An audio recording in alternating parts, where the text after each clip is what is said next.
च्या नेतृत्वाने या दोघांनाही जाब विचारला पाहिजे। आता अभिजित दिपके यांच्या या भेटीवरून उपमुख्यमंत्री एकनाथ शिंदे चांगलेच नाराज झालेत। त्यांनी या दोन्ही नेत्यांची चांगलीच खरडपट्टी घेतली। संजय शिरसाट आणि बच्चू कडू यांनी परस्पर हा निर्णय का घेतला असा सवाल स्वतः शिंदेंनी केल्याचं सांगितलं जातंय। दिल्लीच्या जंतर मंतरवर शिक्षण मंत्री धर्मेंद्र प्रधान यांच्या राजीनाम्यासाठी तब्बल महिनाभर आंदोलन उभारण्यात आलं होतं। या आंदोलनाचं नेतृत्व कॉकरोच जनता पार्टीचे संस्थापक अभिजित दिपके यांनी केलं होतं। 20 जुलै रोजी संसद भवनावर मोर्चा काढण्यात आला आणि त्यानंतर धर्मेंद्र प्रधान यांना आपल्या पदाचा राजीनामा द्यावा लागला। यानंतर सर्वप्रथम शिवसेना नेते आणि मंत्री संजय शिरसाट यांनी छत्रपती संभाजीनगरमध्ये दिपके यांच्या घरी जाऊन त्यांच्या कुटुंबियांची भेट घेतली।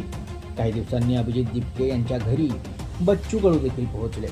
मात्र याच भेटींवरून आता महायुतीत नाराजीचं वातावरण निर्माण झाल्याचं बोललं जातंय।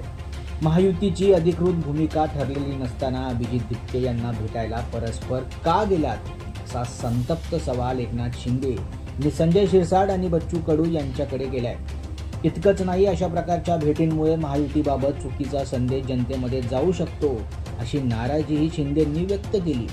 दरम्यान भाजप नेते प्रवीण दरेकर यांनी या संपूर्ण प्रकरणात उडी घेतली आणि ते म्हणाले, विरोधक विद्यार्थ्यांच्या आंदोलनावर राजकारण करतात हे समजू शकतो, पण महायुती सरकारमध्ये सहभागी असलेले नेतेच जर त्या आंदोलनाचं नेतृत्व करणाऱ्या व्यक्तीच्या घरी जाऊन भेट घेत असतील तर त्यातून चुकीचा संदेश येतो।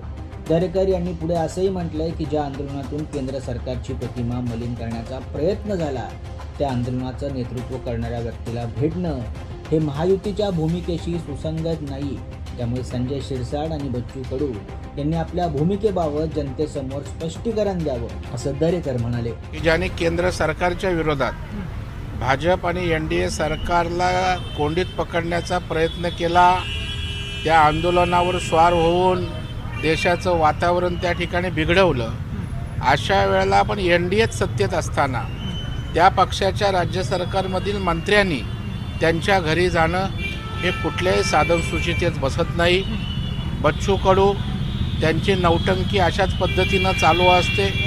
त्या पक्षाचा आमदार झाल्यानंतर त्या पक्षाची भूमिका त्या पक्षाच्या धोरणाप्रमाणे वागलं पाहिजे, पण ते आल्यापासून सतत त्या ठिकाणी विपरीत भूमिका घेत आहेत आणि मला वाटतं त्यांच्या नेतृत्वाने या दोघांनाही जाब विचारला पाहिजे। या घडामोडींमुळे महायुतीतील समन्वयावर प्रश्नचिन्ह निर्माण झाल्याची चर्चा आता राजकीय वर्तुळात सुरू झाली आहे। शिंदेंच्या नाराजीनंतर पुढे नेमकं काय घडतं याकडे सर्वांचं लक्ष लागलंय। या संपूर्ण प्रकरणावर तुमचं मत काय? शिरसाट आणि बच्चू कडू यांनी अभिजित दिपके यांची भेट घ्यायला हवी होती का? तुमचं मत कमेंटमध्ये नक्की लिहा। Bureau report, Maharashtra news 24।